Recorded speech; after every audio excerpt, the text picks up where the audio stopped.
Last video में हमने देखा था two kingdom classification.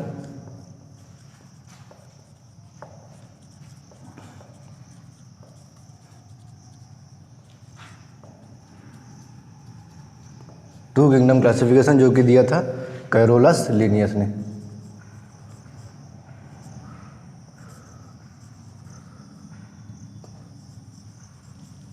Carolus Linnaeus ने इसको प्रपोज किया था और इसके कुछ ऑब्जेक्शंस थे। दो किंगडम कौन से थे? एक तो प्लांटी, जिसमें उन्होंने सब प्लांट्स पादप को रखा था, और दूसरा एनिमेलिया, जिसमें एनिमल्स यानी जंतुओं को इन्होंने रखा था दो। लेकिन इसमें कुछ ऑब्जेक्शंस थे, कुछ वैज्ञानिकों ने इसमें ऑब्जेक्शन किए थे कि इन्होंने फंजाई को प्लांटी में रख दिया था, जिसके पास काइटिन की सेल वॉल होती है लेकिन क्लोरोफिल नहीं होता है, और ये ऑटोट्रोपिक भी नहीं होते हैं फंजाई। और यूग्लिना को भी इन्होंने रखा था, जबकि यूग्लिना में मूवमेंट होता है, क्लोरोफिल होती है, उसमें प्लांट और एनिमल दोनों के गुण होते हैं। लाइकेंस को इन्होंने प्लांटी में रखा था, जबकि लाइकेंस एल्गी और फंजाई का एसोसिएशन होता है, तो वो यहाँ पर रखना सुटेबल नहीं था, लेकिन इन्होंने रखा था। तो इसमें कुछ ऑब्जेक्शन थे टू किंगडम क्लासिफिकेशन ने। अब हम देखेंगे इसके आगे फाइव किंगडम क्लासिफिकेशन। तो मैं हूँ रत्नेश कुमार और आप पढ़ रहे हैं बायोलॉजी। शुरू करते हैं। Five kingdom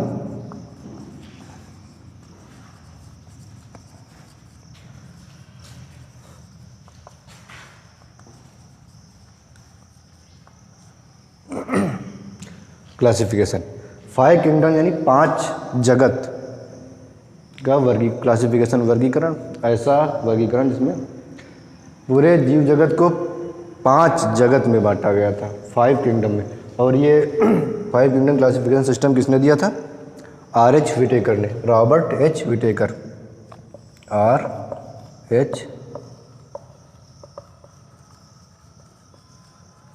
R.H. विटेकर्स, इसलिए हम इसको कहते हैं R.H. Whittaker's five kingdom classification. Whittaker ने सभी जीव जंतुओं को पांच किंगडम में यानी पांच जगत में बांटा। और वो पांच जगत क्या होते हैं? कौन कौन से पांच जगत थे जिनमें विटेकर ने इन सभी जीवों को बांटा? पहला मोनेरा, दूसरा प्रोटिस्टा, तीसरा फंजाई, और चौथा प्लांटी, और last one animalia.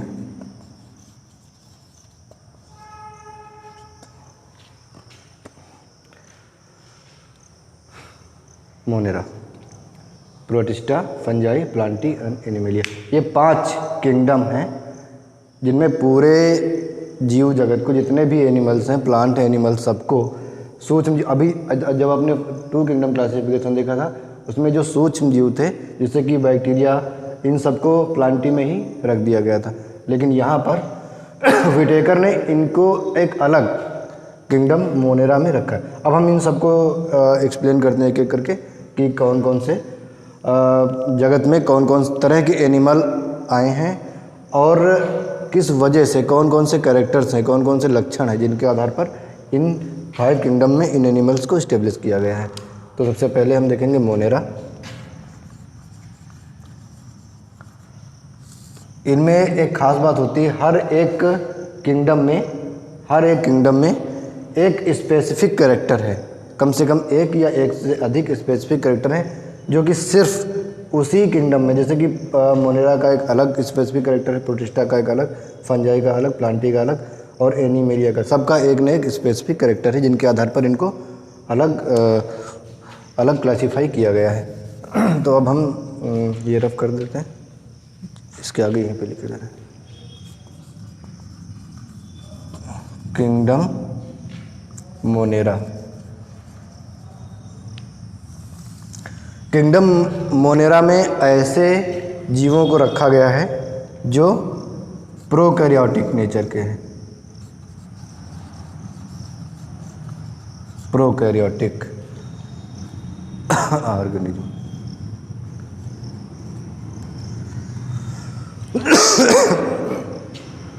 Prokaryotic organism, ऐसे एनिमल्स जिनमें प्रोकैरियोटिक सेल पाई जाती। सेल आपने 9th में पढ़ रखा है सेल, और सेल के 2 टाइप्स होते हैं, एक प्रोकैरियोटिक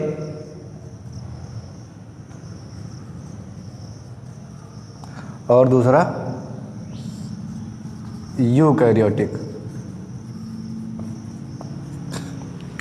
प्रोकैरियोटिक सेल क्या होती है? ऐसी सेल जिसमें इंसिपिएंट न्यूक्लियस यानी कम विकसित न्यूक्लियस पाया जाता है। आप ये वर्ड देखिए, प्रो का मीन्स होता है पूर्व, और कैरियन का मतलब होता है न्यूक्लियस केंद्रक।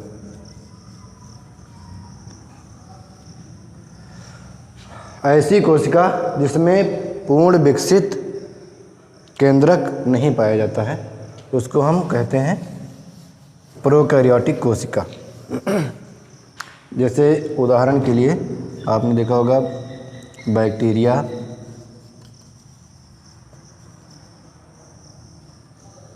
बैक्टीरिया यानी जीवाणु,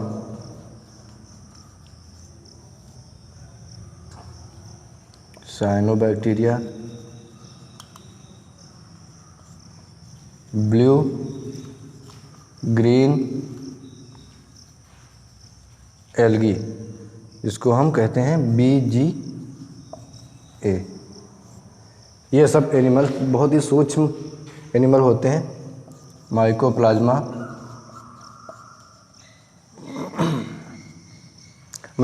एक प्रकार का बैक्टीरिया है जो कि बहुत ही सूक्ष्म होता है, 0.2 माइक्रोन से लेकर 2 माइक्रोन तक इसकी साइज़ होती है, और ये बहुत ही छोटा, ये वर्ल्ड की सबसे छोटी सेल होती है, smallest cell of the world. इससे छोटी कोई सेल नहीं होती माइकोप्लाज्मा। ये एक प्रकार का बैक्टीरिया है, और ये संसार का सबसे छोटी कोशिका, smallest cell of the world mycoplasma होती है।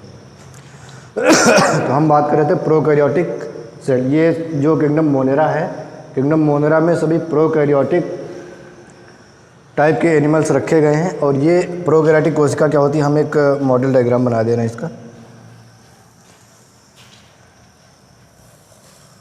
प्रोकैरियोटिक सेल,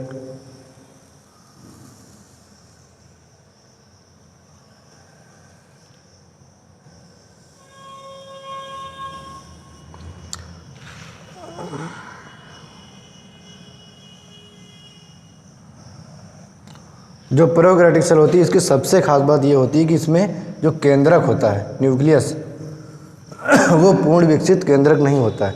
पूर्ण विकसित केंद्रक कैसा होता है? आप अगर यूकैरियोटिक कोशिकाओं में देखेंगे तो जो केंद्रक होता है उसमें एक इन्वेलप होता है ऐसे, ये न्यूक्लियर पोर होते हैं, और ये जेनेटिक मटेरियल होता है। इसमें एक केंद्रिका भी होती है और कुछ राइबोसोम, और ये क्रोमोसोम यानी कि गुणसूत्र क्रोमोसोम होते हैं। ये केंद्रिका होती है न्यूक्लियोलस, ये होती है न्यूक्लियर एनवेलप। एनवेलप का मतलब होता है लिफाफ, यानी कि केंद्रक का जो आवरण होता है जिसको हम केंद्रक कला कहते हैं हिंदी में, केंद्रक कला, जिसके अंदर एक प्रकार का द्रव्य भरा होता है, फ्लूइड, जिसको हम न्यूक्लियोप्लाज्म या केंद्रक द्रव्य कहते हैं। क्या कहते हैं? न्यूक्लियोप्लाज्म, केंद्रक द्रव्य। तो इस केंद्रक द्रव्य में ही ये क्रोमैटिन नेटवर्क, क्रोमैटिन धागे जो कि गुणसूत्र हैं, क्रोमैटिन धागों के रूप में इसमें पाए जाते हैं। एक न्यूक्लियोलस होती है, एक डेंस स्ट्रक्चर होता है जिसमें कि राइबोसोम का फॉर्मेशन होता है, और ये सब राइबोसोम इसी में न्यूक्लियोप्लाज्म में भरे रहते हैं। कहीं कहीं पर आपको ये एक खाली स्थान दिखाई पड़ेगा जो ये जो केंद्रक कला है इसके बीच में कुछ खाली स्थान छूटा हुआ होगा, इसको हम केंद्रक छिद्र या न्यूक्लियर पोर बोलते हैं। न्यूक्लियर पोर, केंद्रक छिद्र। अब ये ऐसा केंद्रक, ऐसा न्यूक्लियस यूकैरियोटिक कोशिकाओं में पाया जाता है। ये कोशिका है कोई और ये यूकैरियोटिक कोशिका है, इसके अंदर ये केंद्रक पाया जाता है। प्रोकैरियोटिक सेल में, प्रोकैरियोटिक कोशिका में आपको ऐसा केंद्रक देखने को नहीं मिलेगा। इसमें क्या होता है, एक जेनेटिक मटेरियल होता है डीएनए, जो कि प्रोटोप्लाज्म में, जीवद्रव्य में के सीधे संपर्क में रहता है। डायरेक्ट कंटैक्ट इन प्रोटोप्लाज्म, प्रोटोप्लाज्म के सीधे संपर्क में होता है, डायरेक्ट संपर्क में होता है। इसमें किसी भी न्यूक्लियर पोर, न्यूक्लियर एनवेलप की ज़रूरत नहीं। जैसे कि हमने यहाँ पे देखा केंद्रक में, या अगर हम ये आवरण यहाँ पे बना दें तो यह भी केंद्रक हो जाएगा पूरा विकसित। तो कमी क्या है, केवल न्यूक्लियर एनवेलप की। तो ये जो प्रोकैरियोटिक सेल होती है, इसमें खास बात ये होती है कि इसमें केंद्रक कला नहीं होती है। इसके केंद्रक में केंद्रक कला अनुपस्थित होती है, एब्सेंट होती। केंद्रक कला यानी न्यूक्लियर मेम्ब्रेन, न्यूक्लियर मेम्ब्रेन को ही हम न्यूक्लियर एनवेलप कहते हैं। मेम्ब्रेन का मतलब होता है झिल्ली, और एनवेलप का भी मतलब लिफाफा होता है जिसके अंदर कोई भी चीज़ घिरी हुई है, जिसको चारों तरफ से घेरे हुए ऐसा आवरण एनवेलप कहलाता है। तो ये न्यूक्लियर एनवेलप या न्यूक्लियर मेम्ब्रेन। तो ये जो प्रोकैरियोटिक कोशिका है, इसमें केंद्रक कला नहीं होती है। तो इसलिए ये जो केंद्रक होता है कैसा होता है, अविकसित केंद्रक होता है, अविकसित या अल्प विकसित। इसके लिए एक स्पेसिफिक वर्ड प्रयोग किया जाता है। एक शब्द में कहें तो इसको हम इंसिपिएंट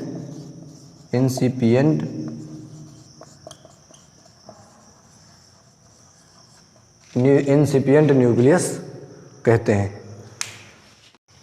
ठीक है, फिर से इसका डिटेल स्ट्रक्चर देखते हैं। हमने क्या देख लिया था, एक क्रोमैटिन नेटवर्क जो इसका डीएनए होता है बैक्टीरिया का, ये कहाँ होता है, into direct contact of protoplasm. Direct contact of protoplasm जो जीवद्रव्य होता है इसके सीधे संपर्क में रहता है। और इसमें राइबोसोम्स पाए जाते हैं, राइबोसोम्स पाए जाते हैं।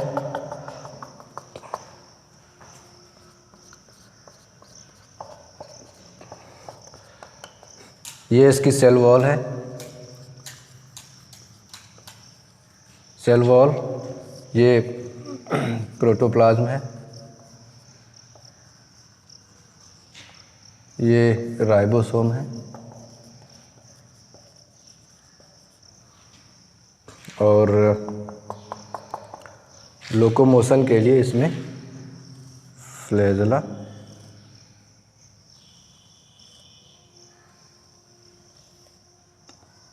पाई जाती है।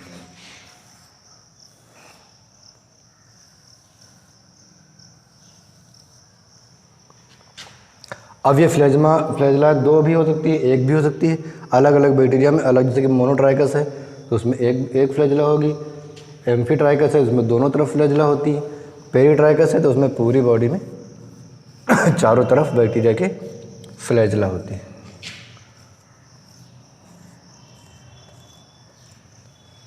ये सब क्या है, फ्लैजेला।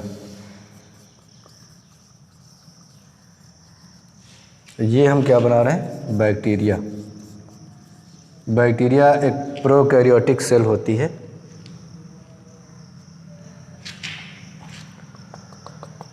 तो इसमें एक डीएनए तो होता है जो कि क्रोमोसोम के रूप में रहता है, दूसरा एक और जेनेटिक मटेरियल होता है डीएनए जिसको हम प्लाज्मिड कहते हैं। ये एक्स्ट्रा क्रोमोसोमल डीएनए होता है प्लाज्मिड, एक्स्ट्रा क्रोमोसोमल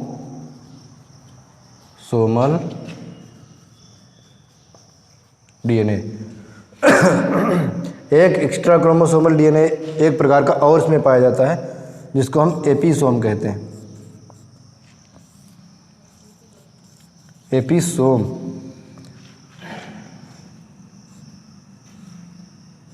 एपिसोम। जो एपिसोम होता है वो भी एक्स्ट्रा क्रोमोसोमल डीएनए होता है, और ये कभी कभी जो मेन क्रोमोसोमल डीएनए होता है उसके साथ अटैच भी हो जाता है, तो इसको हम बोलते हैं एपिसोम, एक्स्ट्रा क्रोमोसोमल डीएनए।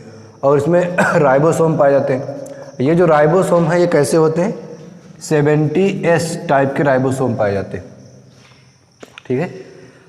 जो यूकैरियोटिक कोशिका है उसमें कैसे राइबोसोम पाए जाते हैं, 80S टाइप के इन यूकैरियोटिक सेल में 80S टाइप के राइबोसोम पाए जाते हैं, और जो प्रोकैरियोटिक कोशिका होती है उसमें राइबोसोम 70S टाइप के पाए जाते हैं। जो S है ये सेडिमेंटेशन कोफिशिएंट होता है, स्वेडबर्ग नियतांक। तो अब ये हमारा बैक्टीरिया है, और बैक्टीरिया में आप लोग देख रहे हैं ये स्ट्रक्चर जो होता है इसमें न्यूक्लियस का बिल्कुल अभाव है, लेकिन न्यूक्लियस के अंदर जो क्रोमोसोम पाया जाता है वो यहाँ पे है। यहाँ पे कमी किस चीज़ की है, न्यूक्लियर एनवेलप की, क्योंकि इसमें जो न्यूक्लियर एनवेलप होता है वो एब्सेंट होता है। न्यूक्लियर, इस चीज़ को आप विशेष ध्यान रखेंगे, जो एक मेन बात इसमें होती है कि न्यूक्लियर एनवेलप कहें न्यूक्लियर मेम्ब्रेन अनुपस्थित होती है, एब्सेंट होती है, ठीक है, इसमें बैक्टीरिया में। इसके अलावा इसमें माइटोकॉन्ड्रिया, क्लोरोप्लास्ट, गोल्गी बॉडी, ऐसे जो डबल मेम्ब्रेन बाउंड स्ट्रक्चर हैं जो कि दोहरी झिल्ली से घिरे हुए होते हैं वो सब अनुपस्थित होते हैं। आपको इसमें माइटोकॉन्ड्रिया नहीं दिखेगा, आपको इसमें कहीं भी क्लोरोप्लास्ट नहीं दिखेगा, आपको इसमें कहीं भी गोल्गी बॉडी नहीं दिखेगा, आपको इसमें एंडोप्लाज्मिक रेटिकुलम नहीं दिखेगा। ये सभी सेल ऑर्गेनेल्स होते हैं जो विकसित कोशिका में पाए जाते हैं, ये इसमें नहीं मिलेंगे। तो कुल मिलाकर के आप ये कह सकते हैं कि जो प्रोकैरियोटिक कोशिका होती है एक अविकसित कोशिका होती है। अविकसित किसकी तुलना में, यूकैरियोटिक कोशिका की तुलना में। यूकैरियोटिक कोशिका एक विकसित कोशिका होती है जिसमें कि पूर्ण विकसित केंद्रक पाया जाता है। इसमें सभी मेम्ब्रेन बाउंड स्ट्रक्चर्स जैसे कि mitochondria, chloroplast, Golgi body, endoplasmic reticulum, ऐसे जो सेल ऑर्गेनेल्स होते हैं वो सब इसमें पाए जाते हैं यूकैरियोटिक में। और यहाँ पर आप देख रहे हैं कि वो सब बिल्कुल एब्सेंट होते हैं। तो हम वहीं पे चलते हैं जहाँ पर हम लोग बात कर रहे थे किंगडम मोनेरा की। ये मोनेरा का एक डायग्राम बैक्टीरिया का है, आप लोग देखें कि ऐसी प्रोकैरियोटिक कोशिका होती है, ठीक है। इसको बना लीजिए और रफ कर दीजिए।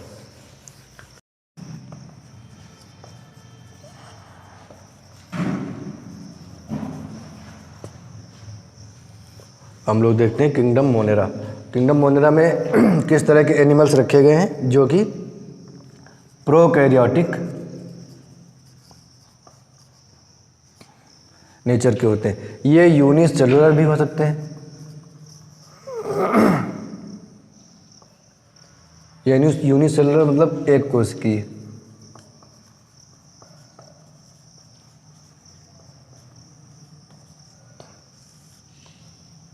ज़्यादातर एक कोशिकीय ही होते हैं, लेकिन मल्टी सेलुलर एग्रीगेशन में पाए जाते हैं, समूह में। कई जैसे बैक्टीरिया है तो वो एक से मोनोकोकस बैक्टीरिया है, इसमें 2 सेल्स होती हैं तो उसको डिप्लोकोकस बोलते हैं। या ऐसे कई कोशिकाओं के अरेंजमेंट में भी ये बैक्टीरिया पाई जाती है कई कोशिकाओं में, तो इसको मल्टीकोकस कहते हैं। तो ये बहुत सी सेल्स होती हैं तो इसको मल्टी सेलुलर एग्रीगेशन बोलते हैं। ये पूर्ण रूप से मल्टी सेलुलर है नहीं, ये सभी अलग अलग कोशिकाएं होती हैं, लेकिन चूंकि आपस में जुड़ी हुई हैं तो इसको हम एग्रीगेशन बोल देते हैं कि एक इकट्ठे एक रूप में। तो ये सब वास्तव में होती तो एक कोशिकीय ही है, लेकिन मल्टी सेलुलर एग्रीगेशन के रूप में भी पाई जाती हैं कहीं कहीं पर। तो ये कोशिकीय, अब इनका जो मोनेरा का जो मेन फीचर है वो है प्रोकैरियोटिक। इनमें इसकी शर्त है कि मोनेरा में पाए जाने वाले जितने भी जंतु होते हैं वो प्रोकैरियोटिक ही होंगे। उदाहरण के लिए बैक्टीरिया, और हमने क्या बताया, BGA blue green algae, blue, green, algae, और क्या होता है माइको प्लाज्मा एटसेट्रा।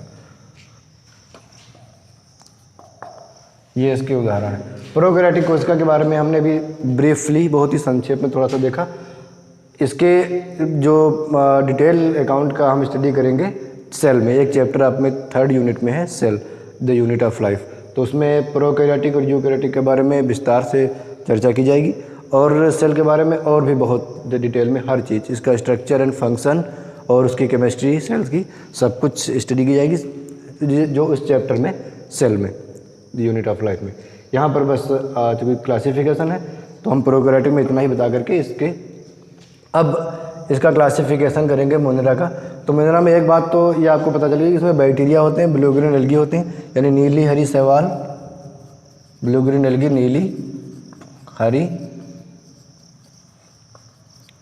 शैवाल और ये माइकोप्लाज्मा। बैक्टीरिया जो मोनेरा है इसको 3 पार्ट में क्लासीफाई किया गया है, 3 ग्रुप में। Number 1 Archie bacteria,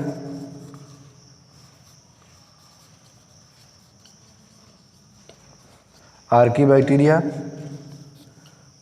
number 2 you bacteria. Number 3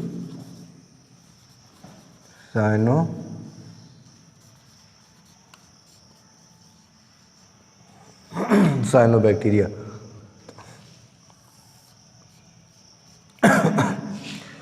जो आर्की बैक्टीरिया होते हैं, ये जो किंगडम मोनेरा है उसका ये क्लासिफिकेशन है। आर्की बैक्टीरिया, यू बैक्टीरिया और साइनोबैक्टीरिया, 3 तरह के होते हैं मोनेरा में ये बैक्टीरिया। तो आर्की बैक्टीरिया सबसे प्रिमिटिव बैक्टीरिया होते हैं। सबसे प्रिमिटिव का मतलब है बिल्कुल बहुत ही पूर्व, प्रिमिटिव का मतलब जो पूर्व में पाए गए सबसे पहले। और ये जो बैक्टीरिया होते हैं इन बैक्टीरिया के पूर्वज भी माने जाते हैं। आर्की का मतलब ही होता है पूर्वज। तो जो प्रमुख बैक्टीरिया होते हैं जो आजकल हम लोग पाए जाते हैं हमारे एनवायरनमेंट में, उनके ये पूर्वज माने जाते हैं आर्की बैक्टीरिया, और बहुत ही प्रिमिटिव नेचर के होते हैं। यानी कि इसमें शुरुआत में जैसे लक्षण पाए गए आज तक उसमें कोई परिवर्तन नहीं हुए, वही स्ट्रक्चर अब आज भी पाए जाते हैं, इसलिए ये लिविंग फॉसिल्स भी कहे जाते हैं। प्रिमिटिव बैक्टीरिया बहुत ही प्रिमिटिव होते हैं। प्रिमिटिव का मतलब होता है अल्प विकसित, और लिविंग फॉसिल कहे जाते हैं। लिविंग फॉसिल का मतलब होता है जीवित जीवाश्म।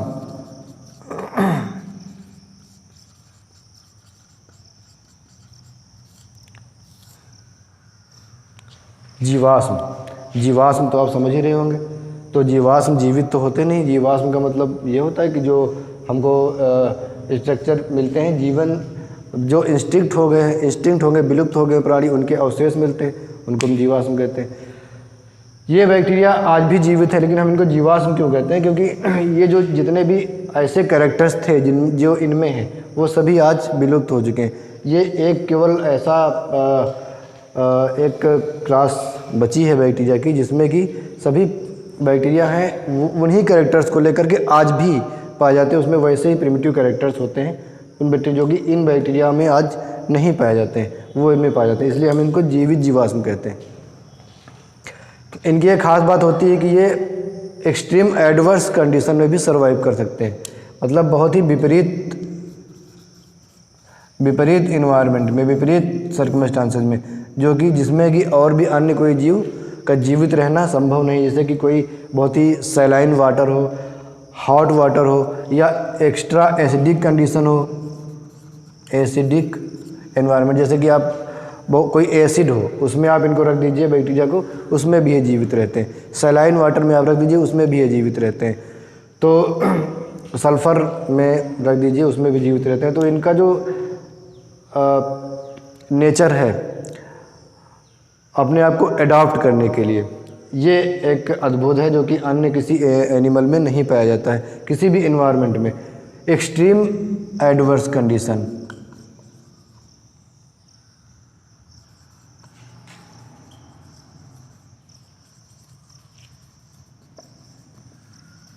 They can survive in extreme adverse conditions, किसी भी विपरीत परिस्थिति में भी ये अपने आप को सर्वाइव रखते हैं, जीवित रखते हैं। जो यू बैक्टीरिया होते हैं ये आपके मेन बैक्टीरिया होते हैं, प्रमुख बैक्टीरिया। यू का मतलब होता है ट्रू, यानी वास्तविक। ये होते हैं, ये हम मिटा दे रहे हैं,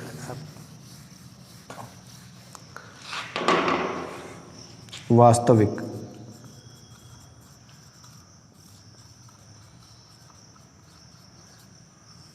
वास्तविक जीवाणु, जिसका स्ट्रक्चर अभी हम लोग बना के देखे थे, वो बैक्टीरिया का स्ट्रक्चर है, इन्हीं यू बैक्टीरिया का।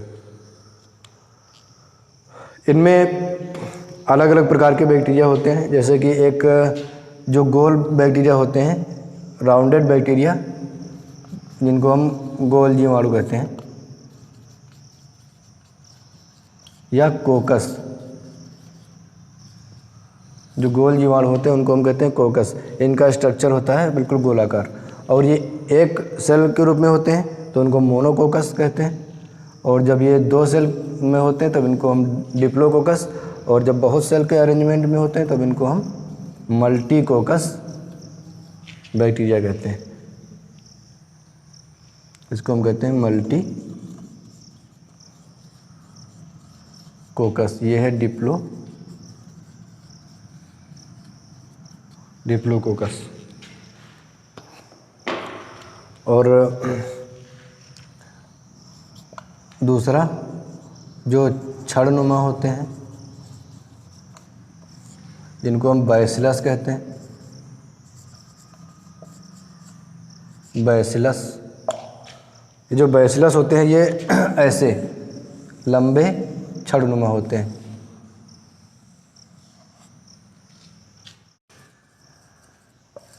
कोकस हमने देखा ये गोल जीवाणु होते हैं। इसमें एक अगर जीवाणु है, एक कोशिका है, तो उसको मोनोकोकस, 2 हैं तो डिप्लोकोकस,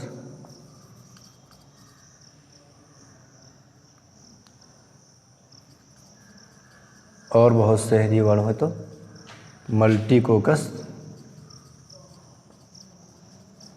कहते हैं। ये जीवाणु जो होते हैं इनमें इनकी स्ट्रक्चर तो हम लोग जानते हैं कि गोल होते हैं, एकदम राउंडेड स्फेरिकल, इसलिए इनको कोकस कहते हैं। एग्जाम्पल आप लोगों ने सुना होगा न्यूमोनोकोकस।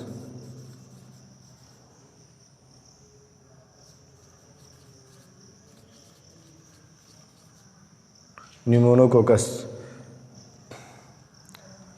यानी जिससे न्यूमोनिया जो रोग फैलाते हैं उनको हम न्यूमोनोकोकस कहते हैं। दूसरे होते हैं जो कि छड़नुमा होते हैं, जिनको हम बैसिलस या बैसिलाई बोलते हैं। बैसिलाई बहुत से प्लूरल है, और हम इसको बैसिलस कर देंगे तो बैसिलस का मतलब होता है एक बैसिलस। बैसिलस सिंगुलर है, बैसिलाई प्लूरल। बैसिलाई छड़नुमा।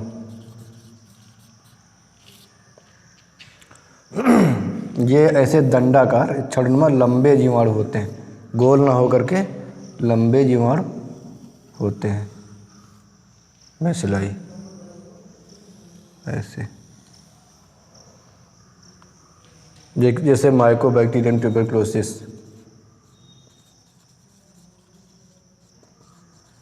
जिससे टीबी या ट्यूबरक्लोसिस डिजीज होती है।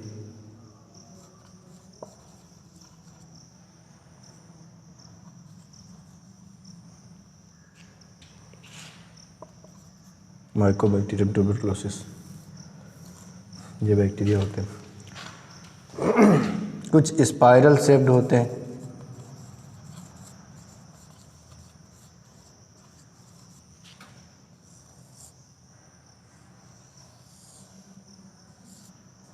ये फ्लैजला होती है।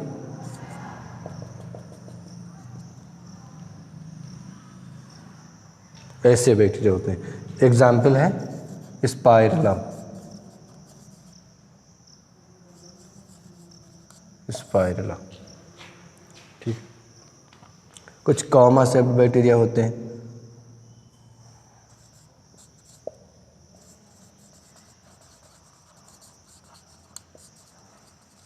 कॉमा शेप्ड बैक्टीरिया, इसको हम यहाँ बना रहे हैं।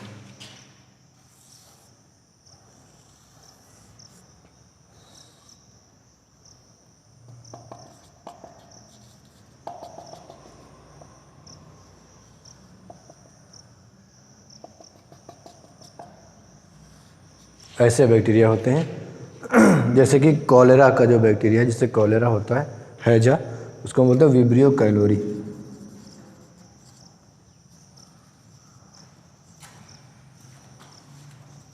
विब्रियो कैलोरी जिससे कॉलेरा होता है, ऐसा जो बैक्टीरिया होता है ये कॉमा शेप्ड होता है। ये इनके स्ट्रक्चर के आधार पे हमने क्लासीफाई किया बैक्टीरिया को। जो गोल जीवाणु उनको कोकस कहते हैं, छड़नुमा जो ऐसे होते हैं उनको बैसिलस, स्पाइरल होते हैं ये बैक्टीरिया ऐसे एस शेप्ड में सर्पिलाकार, और कुछ कॉमा शेप्ड बैक्टीरिया होते हैं जैसे कि विब्रियो कैलोरी, तो इन जो जिससे कॉलेरा होता है। तो ये कुछ शेप है बैक्टीरिया की। इसके अलावा लोकोमोशन के लिए इसमें फ्लैजेला होती है, हेयर लाइक स्ट्रक्चर्स होते हैं जो कि निकले रहते हैं चारों तरफ। तो उन आधार पर भी इस बैक्टीरिया को क्लासीफाई किया गया है।